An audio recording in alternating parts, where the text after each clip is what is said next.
Stiff joints? Here are 5 kitchen heroes that could ease arthritis pain. Arthritis, osteoarthritis. Rheumatoid means pain swelling. Stiff joints that mess with daily life. Good news, simple herbs can ease inflammation and help you move better. Number 1. Aloe vera.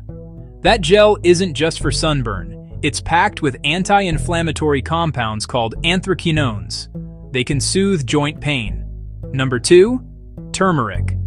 Curcumin in turmeric is a proven anti-inflammatory. Add it to meals or milk for regular relief. Number 3. Thyme. This fragrant herb fights inflammation and microbes. Try it in soups or teas. Number 4. Ginger, a staple in Indian kitchens. Ginger blocks inflammatory molecules like leukotrienes and eases pain.